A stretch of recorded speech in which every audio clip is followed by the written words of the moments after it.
Ela estava de joelhos diante de 350 pessoas, implorando a um zelador que se casasse com ela. Victoria Ashford, CEO bilionária e uma das mulheres mais poderosas da América, ajoelhou-se no chão de mármore do salão de baile de sua cobertura, com lágrimas escorrendo pelo rosto e seu vestido de $10.000 esvoaçando ao seu redor como tinta esmeralda derramada. O homem a quem ela implorava, Marcus Chen, 47 anos, vestia um uniforme de zelador desbotado. Ganhava $12 por hora esfregando o chão da casa dela. E ele olhou para ela como se ela lhe tivesse pedido para saltar de um penhasco. Por favor, sussurrou Victoria, com a voz trêmula. Case-se comigo. A sala explodiu em alvoroço. Suspiros, murmúrios, telefones erguidos, flashes de câmeras. A elite de Boston congelou, incapaz de processar o que estava vendo. Mas Marcus não disse sim. Em vez disso, ele disse algo que fez com que todos na sala ficassem em silêncio. Se você está falando sério, disse Marcus em voz baixa e fria, você terá uma condição, apenas uma, e se não puder cumpri-la, então isso... Ele gesticulou ao redor da sala. Para ela, para tudo, não passa de uma farsa. Victoria deu um suspiro de espanto. Qual é o problema? Marcus se aproximou. O olhar duro e indecifrável. Eu te conto amanhã. Às 6 da manhã. Estacionamento subterrâneo número 3. Venha sozinho, sem segurança, sem câmeras, sem testemunhas. Só você. E se você não aparecer, eu vou saber que você nunca falou sério. Ele se virou e caminhou em direção à porta de serviço. Espere. Victoria chamou-o, mas Marcus não parou. Ele empurrou a porta e desapareceu, deixando-a ajoelhada no chão, tremendo, humilhada e completamente desesperada. A multidão entrou em caos. Mas eis o que ninguém sabia. Marcus Chen não era apenas um zelador, e a condição que ele estava prestes a exigir revelaria um segredo que Victoria mantivera oculto por 6 meses, um segredo que poderia destruir tudo o que ela havia construído.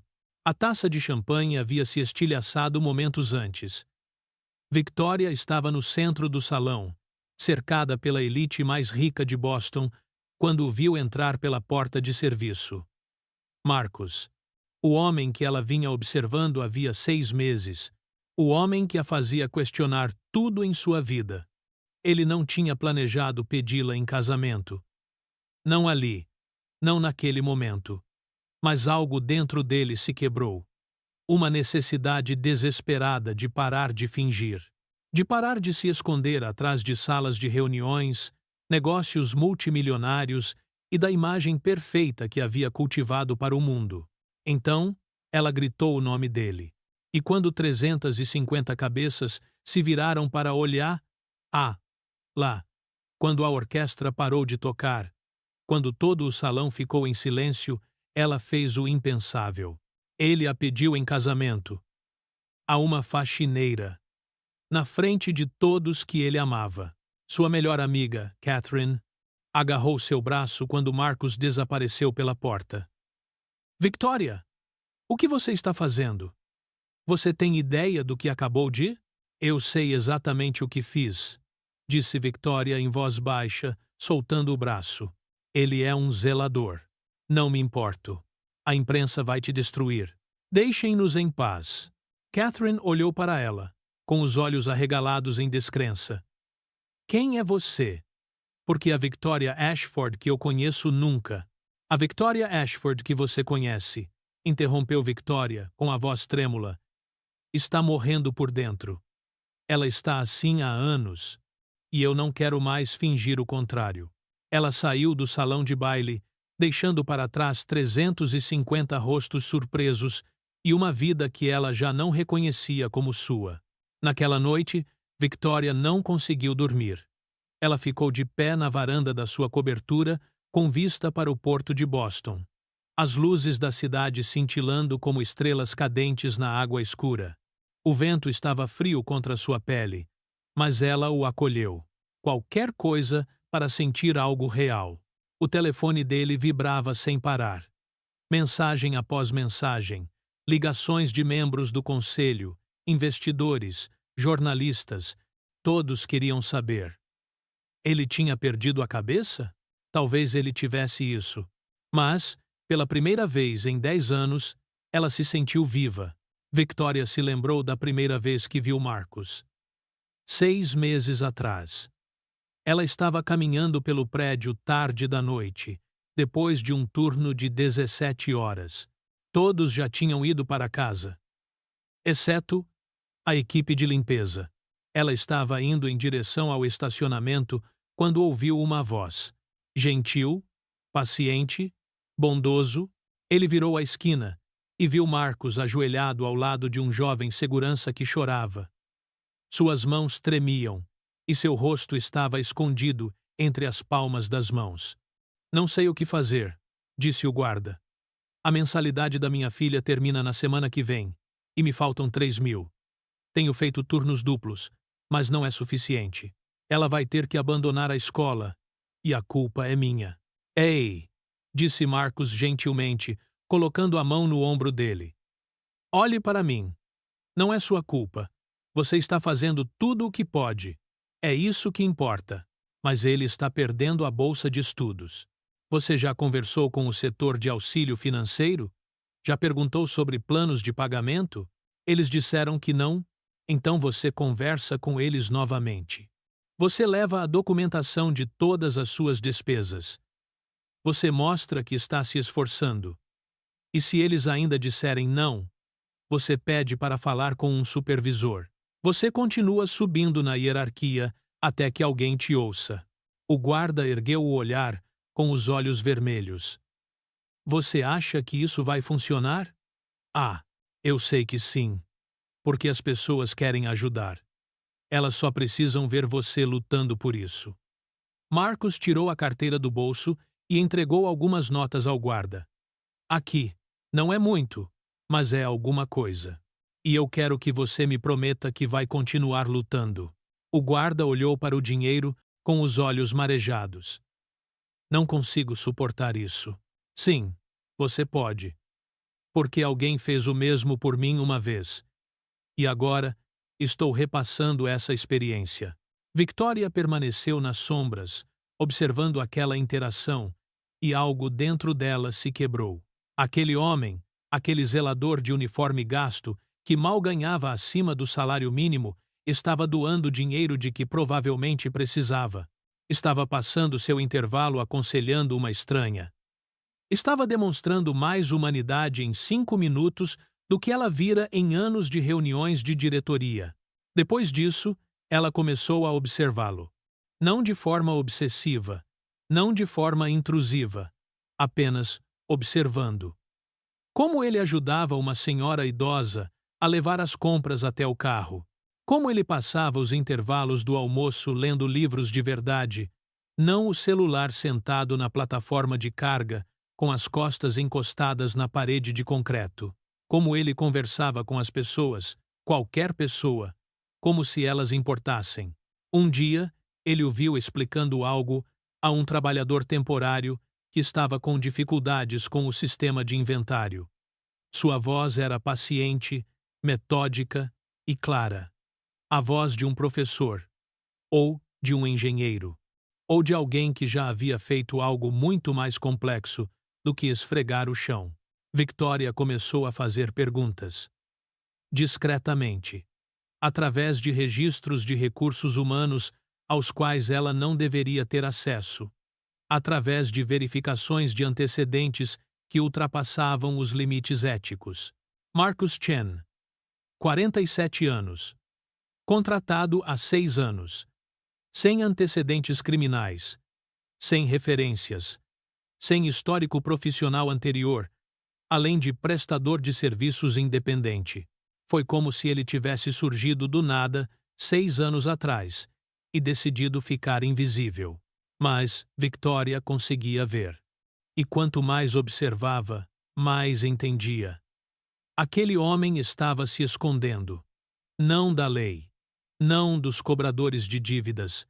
de si mesmo, de um passado doloroso demais para encarar. Ela entendeu. Porque ela também estava se escondendo. Victoria construiu um império. 3 bilhões de dólares, 14 edifícios em 6 países. Uma reputação que deixava os concorrentes nervosos e os investidores entusiasmados. Ela apareceu na capa da Forbes, da Fortune e da Time. Foi convidada a palestrar em Davos, na ONU e em todas as principais conferências. Mas ela estava completamente e devastadoramente sozinha. Ela nunca tinha se casado. Nunca teve filhos. Nunca sequer teve um relacionamento que durasse mais de 6 meses. Dizia a si mesma que era porque estava ocupada demais, focada demais, ambiciosa demais. A verdade era mais simples e mais dolorosa. Ela não sabia como se abrir para as pessoas. Seus pais morreram quando ela tinha 19 anos. Um acidente de carro. Repentino. Brutal. Ela estava no 2º ano da faculdade em Harvard quando recebeu a ligação. Voou para casa e encontrou a casa de sua infância vazia, o quarto de seus pais exatamente como o haviam deixado naquela manhã, com as xícaras de café ainda na pia. Ela estivera naquela cozinha e tomara uma decisão. Nunca mais se deixaria levar por essa vulnerabilidade. Nunca mais amaria algo tão profundamente a ponto de perdê-lo e destruir. Lá. Então ela construiu muros. Muros espessos, feitos de dinheiro, poder e sucesso. E disse a si mesma que esses muros eram sua proteção, mas eles eram uma prisão. Agora, aos 42 anos, ela tinha tudo, exceto o que importava. Tinha riqueza, mas não tinha afeto. Poder, mas não tinha paz. Sucesso, mas ninguém com quem compartilhá-lo, até que ela viu Marcus. E reconheceu nele a mesma solidão. As mesmas barreiras. A mesma necessidade desesperada de permanecer invisível. Porque ser visto significava arriscar a dor. Mas havia algo mais em Marcus também. Algo que ela havia perdido. Uma bondade que não fora destruída por aquilo que o havia despedaçado. Uma humanidade que persistia apesar da dor. Ela queria isso. Não para tirar isso dela, mas para aprender. Para se lembrar de como era ser humana em vez de uma máquina projetada para gerar lucros. Então, ele decidiu fazer algo louco. Ela lhe ofereceria tudo. Não pena. Não caridade, mas uma verdadeira aliança. Uma oportunidade para ambos pararem de se esconder. E se ela dissesse não, pelo menos ela teria tentado. Pelo menos ela teria tido a coragem de ser honesta sobre o que queria. Foi isso que a levou ao salão de baile. Ao pedido de casamento. A Marcus a deixando de joelhos no chão. Agora, de pé na varanda às 3 da manhã, Victoria tomou uma decisão. Ela iria até aquele estacionamento. Ela cumpriria qualquer condição que Marcus exigisse, e provaria a ele e a si mesma que estava falando sério. Na manhã seguinte, às 5h45, Victoria estava no 3º andar do estacionamento do seu prédio.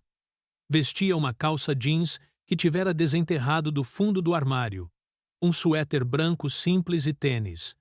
Seu cabelo estava preso em um rabo de cavalo. Sem maquiagem, sem joias, exceto o anel da mãe.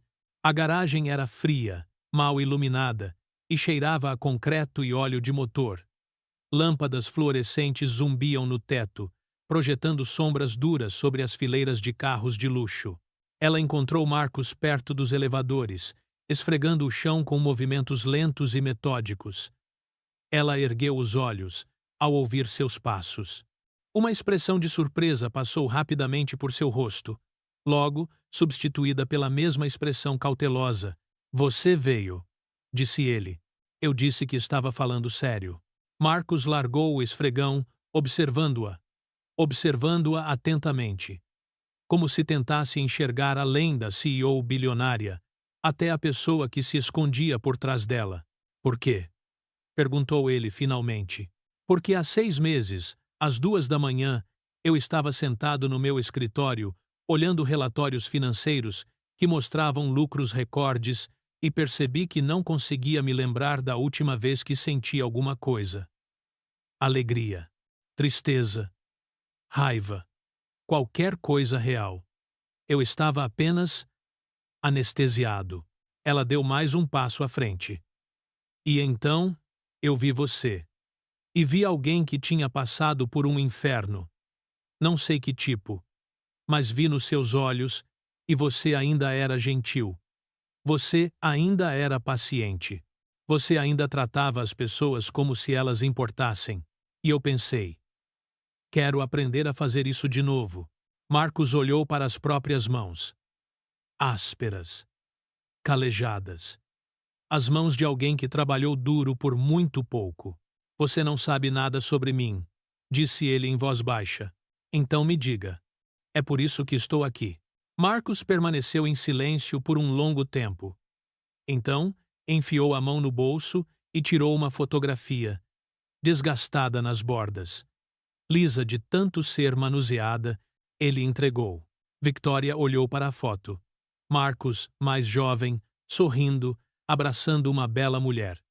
Ao lado deles, uma menininha sem dentes da frente e com olhos brilhantes.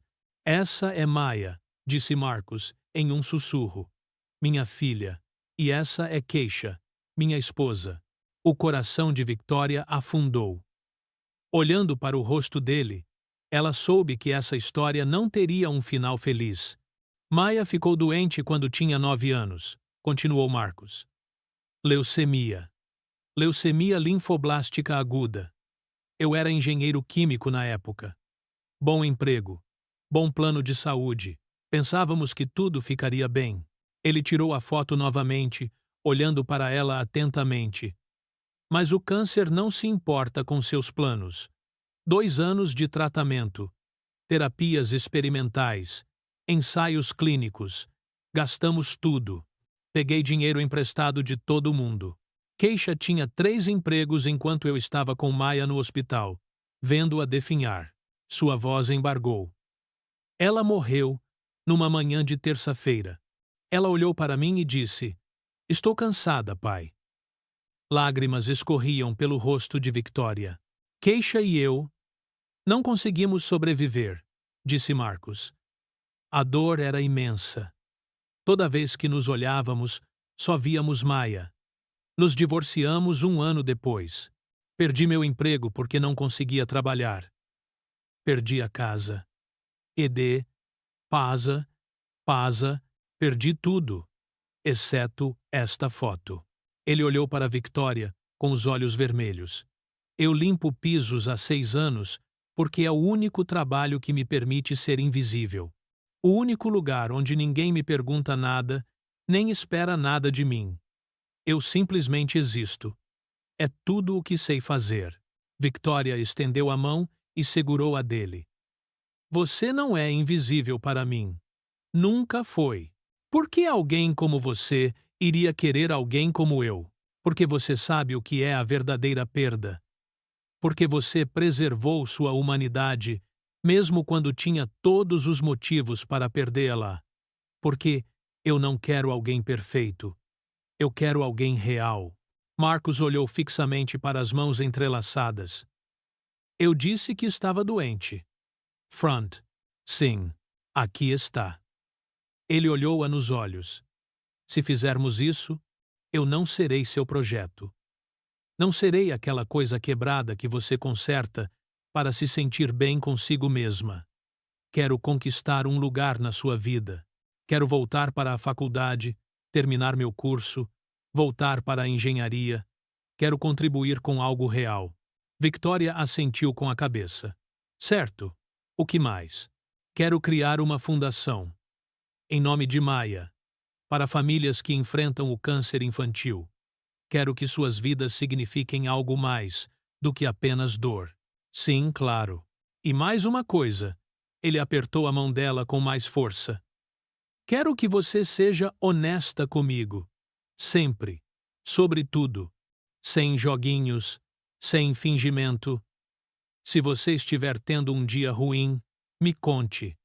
Se você se arrepender de alguma coisa, me conte. Já ouvi mentiras demais na minha vida. Preciso da verdade, mesmo quando ela dói. Victoria sentiu uma agitação profunda no peito. Eu posso fazer qualquer coisa. Qualquer coisa. Wal do Reich Flive? Então pergunte-me de novo, disse Marcus em voz baixa. Pergunte-me direito.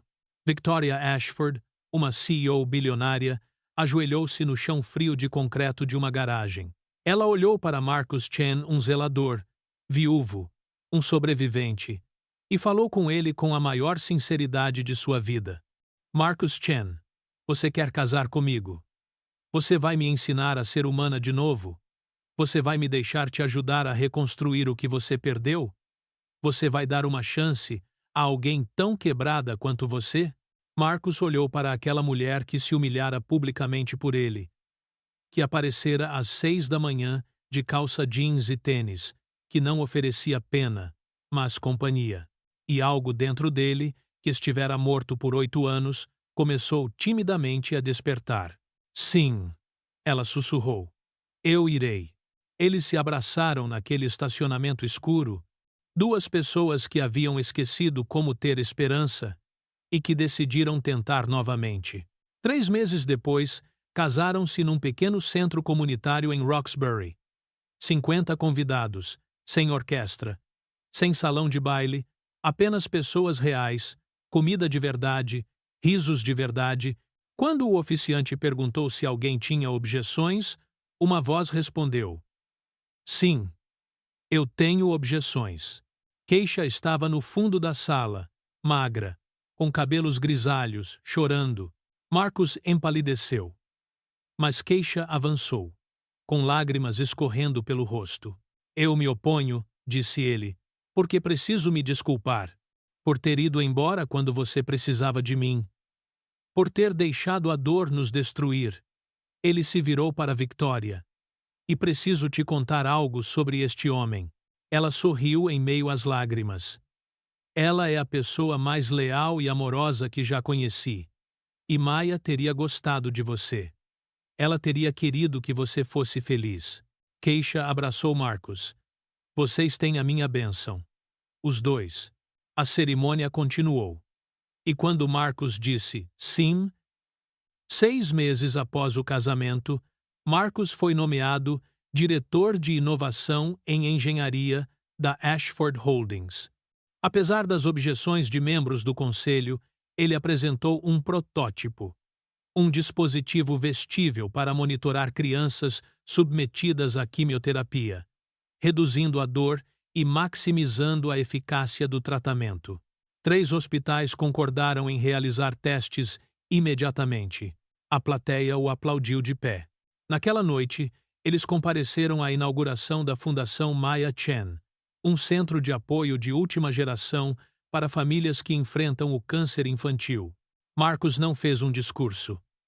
Ele simplesmente disse: Isto é para todos os pais no hospital, implorando por mais um dia. Vocês não estão sozinhos. 2 anos depois, Victoria acordou e encontrou Marcus chorando e segurando um teste de gravidez positivo.